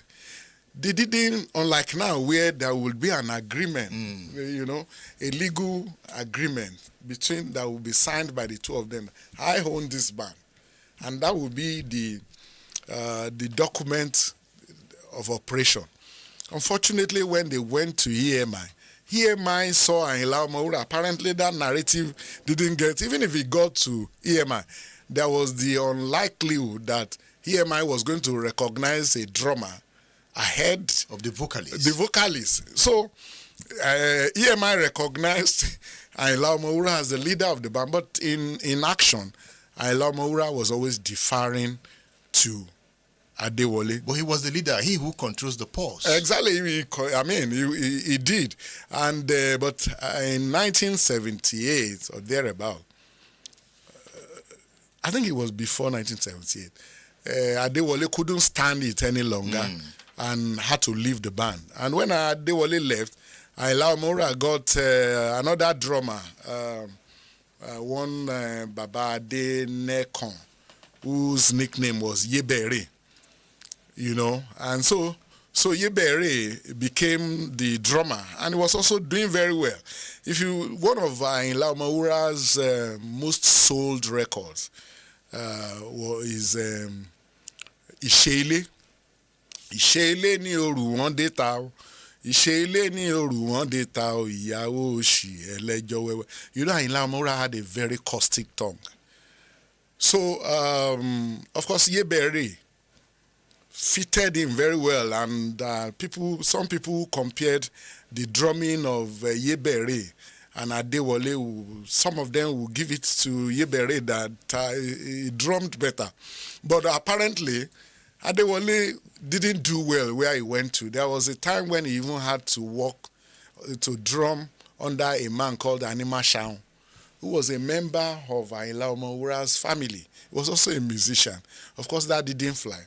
And then Ayinla Omowura was taking swipes at Adewale. In one of his songs, he said, Wari ni challenge, wari ni mushin, agbe bagi dani lori irin, fine medicine ni lo tun baka ni ko. He said, you will see him in challenge, you will see him mushin.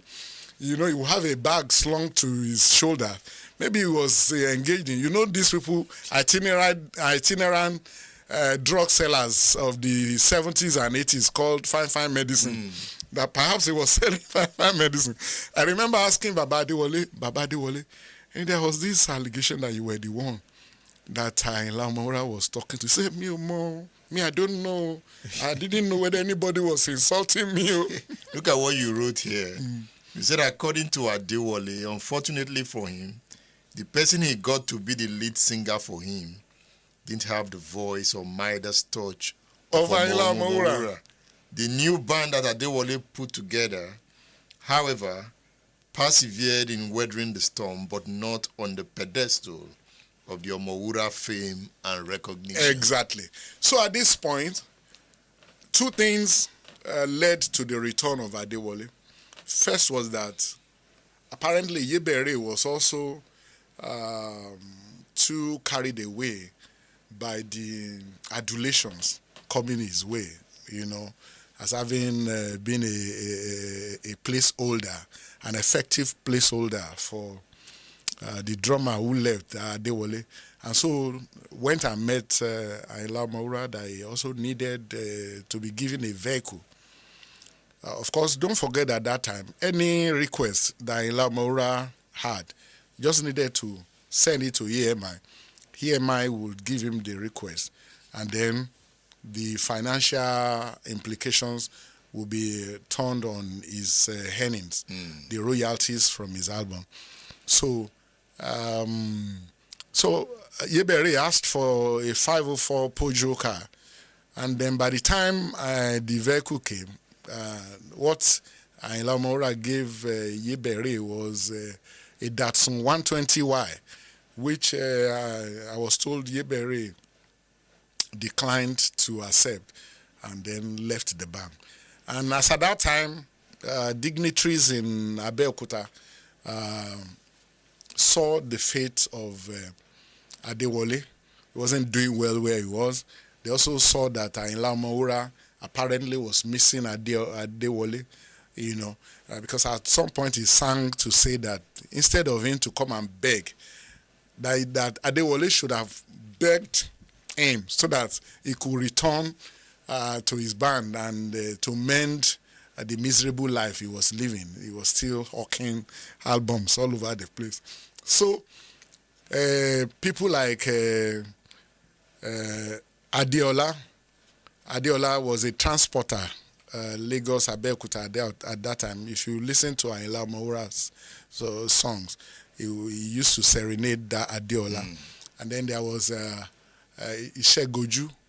He was a friend to Adewale Oniluola. He would say Ishegoju or Adewale. He was a friend. So they came together and they settled the rift between the two of them. And when Adewale came back to the band, the first album that the group did, if you understand the interpretations of rhythm, of drumming rhythms, Adewale himself told me what that drumming was. He explained to me. He started that particular album with Yebe Ere Oku Gbe Abatenije tó fẹ́ bẹ̀gbẹ́ wa jẹ́ olùṣì Oku Gbe Ajabe Aya tó fẹ́ bẹ̀gbẹ́ wa jẹ́. Pansaga Rántí Ọjọ́ Ọ̀la was the title of that track. Before Ayinla Omowura now started to sing Pansaga Rántí Ọjọ́ Ọ̀la o, Pansaga Rántí Ọjọ́ Ọ̀la o jẹ́ ronú ẹ wò kó túnbá. Because he was taking swipes at Yebere. He said the useless man, the nincompoop who wanted to destroy our band, and all that. So, but thereafter, in my interviews with Adewale Oniluola, he was a sad man. And from my reading of his mood, he as at that time, he hadn't forgiven Ayinla Omowura 40 years after.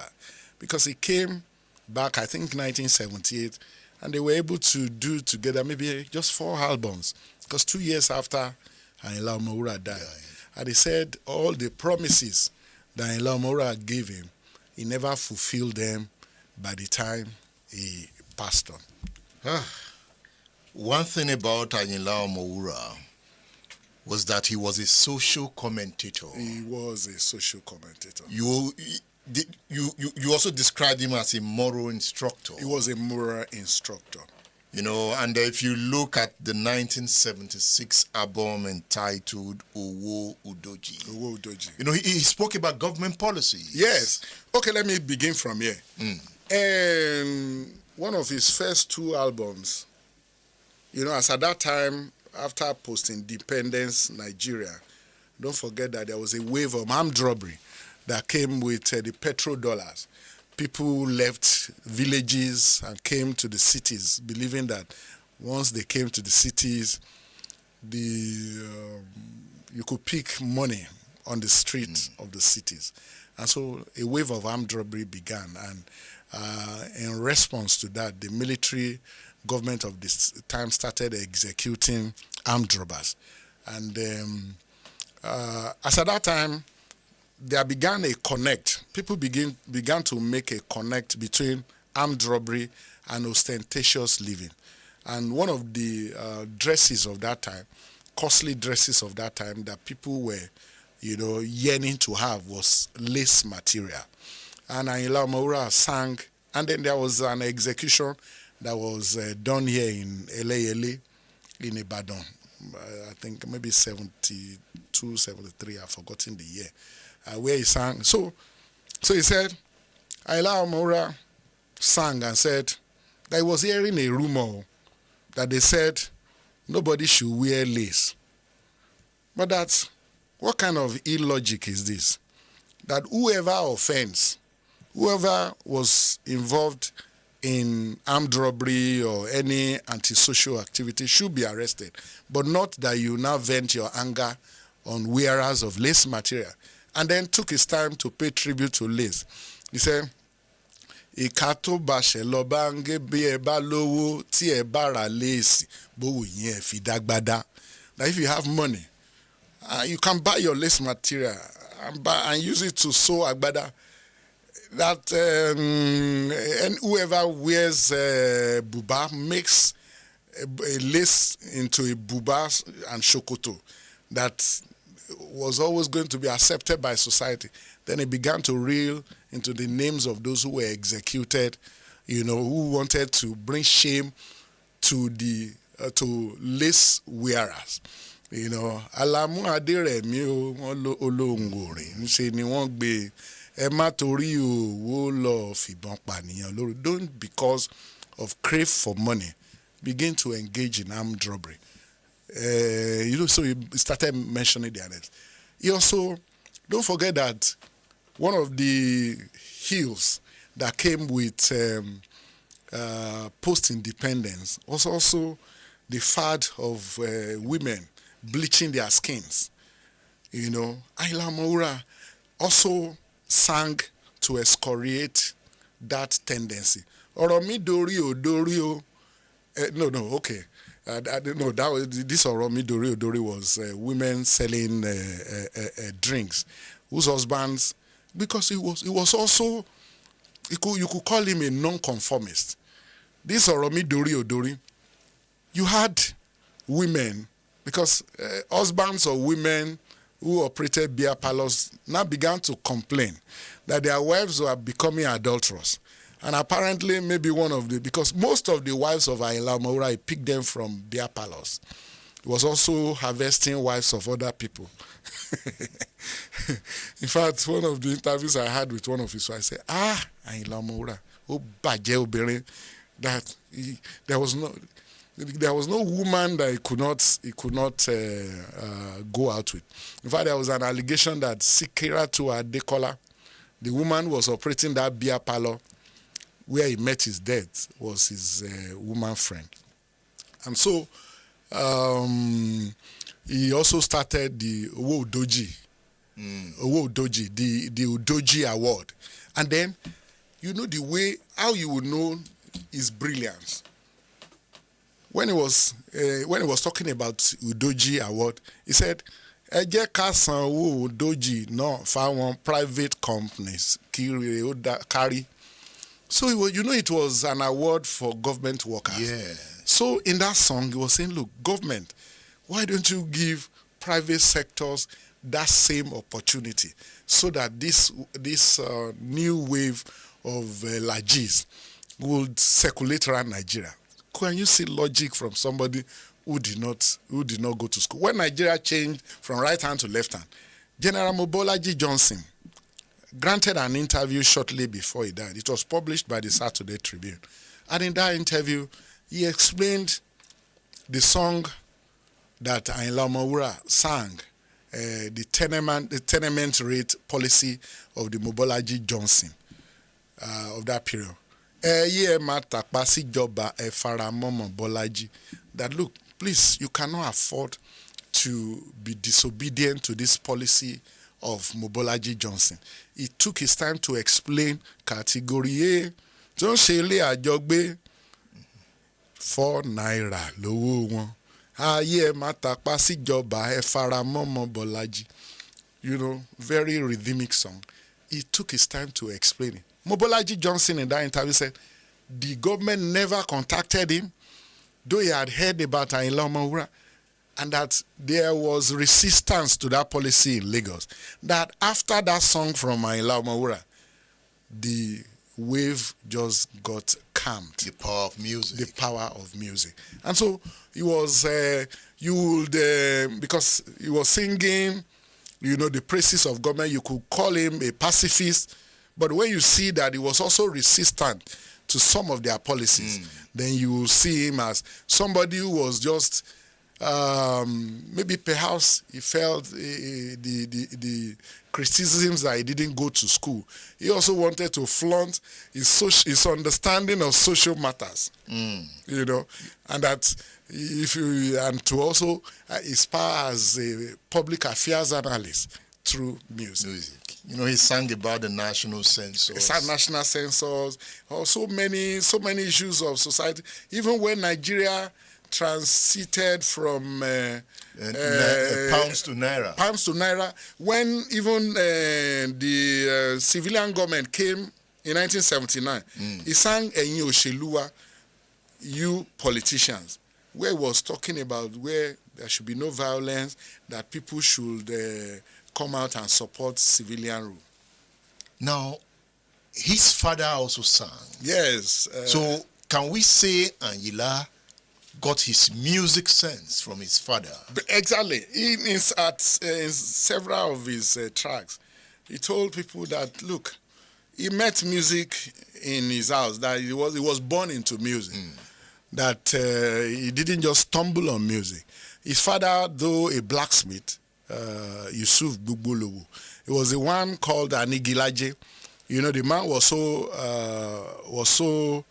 he had this spirit of entrepreneur that even though he was a blacksmith, he also had a place beside his blacksmithery where he sold woods. Yeah. In fact, that was where that Anigilaje came from. Igi is wood. That even in woods you can find wealth. Anigilaje, it was his father. A hustler. He was a hustler. And also on the fringe, he was singing shakara. You know, if he wasn't busy at his smithery, he was taking engagements and to sing shakara. In fact, one of his daughters I interviewed, Ayinla's sister that I interviewed, said people like Yusuf Olatunji and some other shakara musicians in Abeokuta knew our grandfather, knew Ayinla Omowura's father. So he met music in the house. Can we say the story of Ayinla Omowura, as told in this book, is tragedy? I think it is tragedy. It's tragedy because Ayinla Omowura was just 47 years old when he died. He had a future, a very bright future ahead of him. There was a particular piece I wrote that became contentious in my column. I don't know, I think I also made that allusion in this book. And I said, if Ayinla Omowura hadn't been killed in 1980, the superstardom or the stardom that Ayinde Barrister later had probably would never have occurred. And I still stand by my averment. And that's as a result of the father. First, Ayinde Barrister was the captain as far back as 1975 or thereabout. Ayinde Barrister was the captain of Ayinla Omowura's band, even though he was a Fuji musician on his own. He sang Lọ́jọ́ Ìkómọ Ìtúpà Lọ́jà Nítòkò. You know, there was a particular, he had a naming ceremony at his Ile Lọ́jà in Itoko, Abeokuta. So he was serenading people who came, you know, for the naming ceremony. He said, Ayinde Barrister, captain ni wa, Lọ́jọ́ Ìkómọ Ìtúpà Lọ́jà Nítòkò. And so, of course, when the quarrel between Ayinla Omowura and Ayinde Barrister came, it was going to, Ayinla Omowura had started a big fight, and if you know Ayinla Omowura, he didn't fight. He wasn't the type of person who fought lowly battles. He fought a battle, a fight to finish. He believed in his metaphysical power, as well as the power of his song. In fact, in the song that he sang, which revealed to the world that there was a tiff between him and Ayinde Barrister, unlike other musicians who will be fighting you and will be singing in innuendos, he said, Ayinde má jẹ́ kí n gbọ́ pé mo jí ẹ lórí lò, kò jẹ́jẹ́ bẹ́ẹ̀ ọ̀rọ̀ apárá ni. Ayinde, don't let me hear that I plagiarized your song. That it cannot be true. Then he went into ẹ má dẹ̀ máa gbéra sánlẹ̀ níwájú irú wa tó bá ṣe pé ẹ gbéraga ní ìbásùn. À ń rọ́jú jẹ̀kọ́ ọ̀bùn lọ́wọ́, ọ̀bùn ló ń ṣe fújì ní ìgboro, ó ń fọwọ́ fakun òkúta ń bọ̀. Then he went into what Yoruba will call incantations. Ká tó pẹlẹ́dẹ̀ ẹsẹ̀ á pé, ẹ̀yin kò mọ̀ pé ká tó pajá ẹsẹ̀ apẹ́gbẹ̀ta ń dán ẹni bá fẹ́ wọlé odò á ṣòtútù. And so we went into incantations. And people who knew Ayinla Omowura knew that it was going to be a fight to finish, a metaphysical fight between him and Ayinde Barrister. Although Ayinde Barrister, in his reply, tried to make insignificant that quarrel. But it was obvious that, Ayinla was going to really go to the extreme to fight him. And as they say, if you look at the footprints of those who have fought Ayinla Omowura before then, he literally bankrupted them. He literally ensured that they never rose again. And so when he died in 1980, it was obvious that if he hadn't died, it would be difficult for Ayinde Barrister to rise to the level he rose to. And then, of course, I've also told his fans, they don't know that I like Barrister a lot too, that I listen to him. I've told them that when Ayinla Omowura died, Ayinde Barrister began to steal some of Ayinla's songs and sang them without any reference. One of them was, I've forgotten this song now, this particular song. Very deep song where it talked about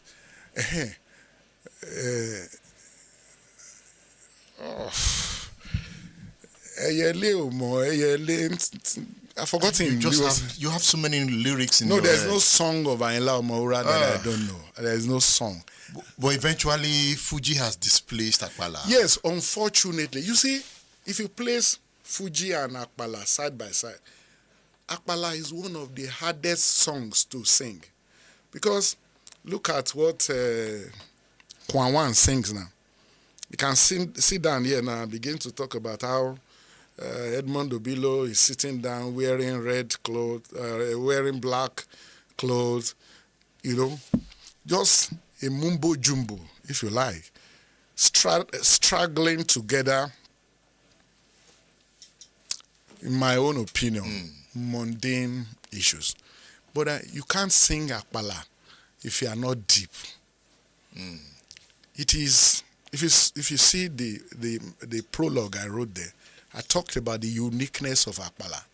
You have to cobble together folklores, proverbs, idioms, and then one of the outstanding aspects of Ayinla Omowura songs is that, look, he uses metaphor, hyperbole, uses the images of animals.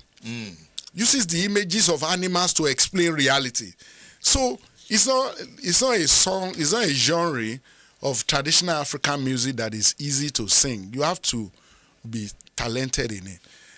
A musician who has that bent, of singing in among Yoruba musicians of today is that man called Oshupa, Said Oshupa, because it has the depth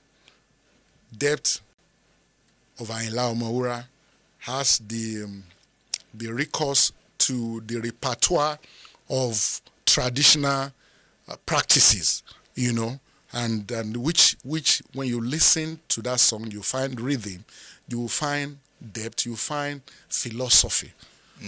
So when Haruna Ishola died in 1983, thereafter, no other Apala musician ever came to the limelight and seized stardom like Ayinla Omowura or Haruna Ishola. Lest I forget, when Ayinla Omowura died, there was an attempt to make either of his son, Akim, Akim Omowura. It was also, if you listen to his song, because he did a tribute for his father, you needed to listen to that tribute. Very deep as well. As well as Dauda Omowura, who was his brother. You know, of course, I told you that Dauda had to travel that trip that Ayinla Omowura should have made. Ayinla Omowura, EMI was organizing a trip for Ayinla Omowura to the UK. And of course, he died, and so that trip had to be undertaken. So EMI now picked Dauda Omowura to go on that trip. There was a huge family crisis, and my sources in the research I undertook told me that metaphysics also came into play. Dauda met his elder sisters. Dauda was the last born of the family. Met Ayinla's elder sister called Lamulatu. Met other sisters of theirs and told them that, look, they should queue behind him as successor to Ayinla Omowura's band, because if he became the successor, they will benefit more than Ayinla Omowura's son, Akim. Don't also forget, the son, Akim, had become wayward, because he also died shortly after his father died, and Akim also died not long after. He had become wayward, and his father had to sing, attacking him in one of his songs, where he sang Omo Afe Koshofo, Fujusibi or something like Iyale Rodo, Kibaba Oroko. He was saying that, look, don't be attached to your father's wealth. Be attached to your studies. Along the line, Akim became a truant.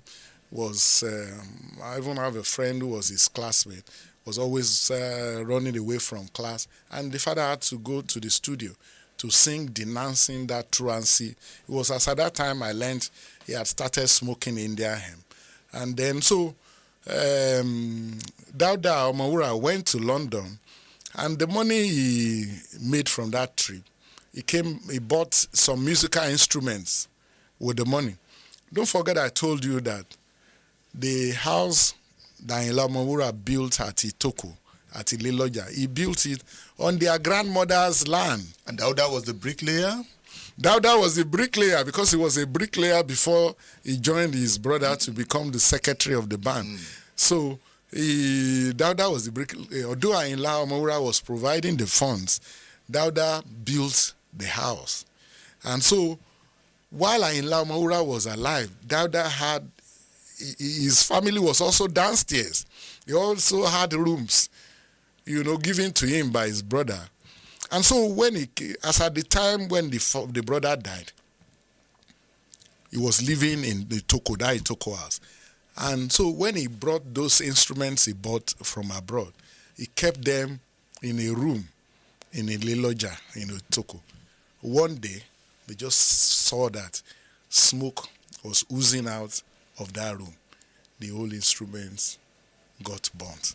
In fact, Akim was arrested by the police. They had to sort it out. And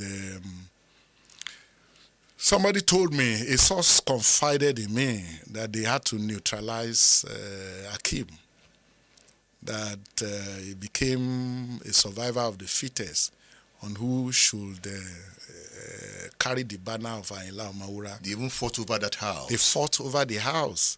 And I think it was a major mistake, if you ask me, for Ayinla Omowura to have built his house on a family property, on a family land.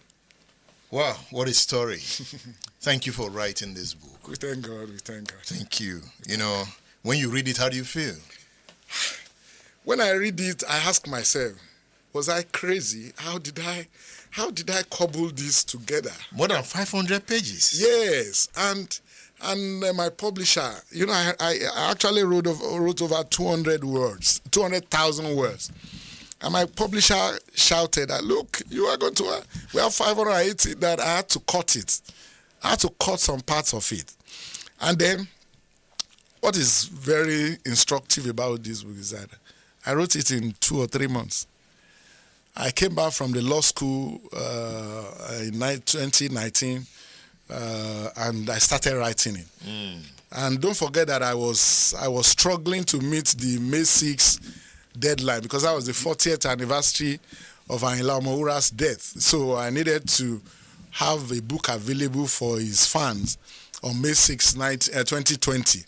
So I was rushing to get the book out, and I wrote it in 3 months.